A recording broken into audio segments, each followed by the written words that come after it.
விருச்சிகராசிக்காரர்களுக்கு கடந்த 6 மாதம் 8 மாதமாக பட்ட துன்பங்கள் அவஸ்தையிலிருந்து இந்த ஆகஸ்ட் மாதம் ஒரு ரிலீஃபை கொடுக்கும். 11ஆம் இடம் என்று சொல்லப்படக்கூடிய வெற்றி லாபஸ்தானத்தில் உங்களுடைய ராசிநாதனாகிய செவ்வாய் மாதம் முழுவதும் வலிமையான அமைப்பில் 11ஆம் இடத்திலே இருக்கிறார். அந்த பக்கம் இந்த பக்கம் போகிறதே இல்லை. ஆக தொட்டது துலங்கக்கூடிய நல்ல மாதம் இந்த மாதம். ஏற்கனவே நான் சொன்ன மாதிரி தொட்டது துலங்கம்ட்டு வீட்டுக்குள்ளேயே உட்காந்து கதவை பூட்டிகிட்டு உட்காந்துட்டு இருந்தால் யாரும் வந்து சோறு போட மாட்டாங்கங்க. நம்ம தாங்க கதவை திறந்துக்கிட்டு வீதிக்கு வந்து ஏதாவது வந்து நம்முடைய முயற்சிகளை செய்யணும் இல்லையா? நம்முடைய முயற்சிகளுக்கு ஏற்றாற் போல 90% வெற்றியை கொடுக்கக்கூடிய நல்ல மாதமாக இந்த மாதம் அப்படியே விருச்சிக ராசிக்காரர்கள் எல்லாருக்கும் அமைஞ்சிருக்குங்க.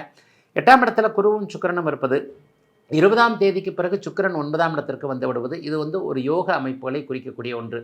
எதிர்பாராத அதிர்ஷ்டங்கள் இப்போது கண்டிப்பாக விருச்சிக ராசிக்காரர்களுக்கு. நீங்கள் ஒரு பக்கம் முயற்சி செஞ்சு அந்த முயற்சி வேறொரு பக்கம் வேறொரு மாதிரியாக முடிந்து, ஆனால் அது கடைசியாக உங்களுக்கு நல்லவைகளை தரக்கூடிய அமைப்பு இப்போது கண்டிப்பாக விருச்சிக ராசிக்காரர்களுக்கு உண்டு.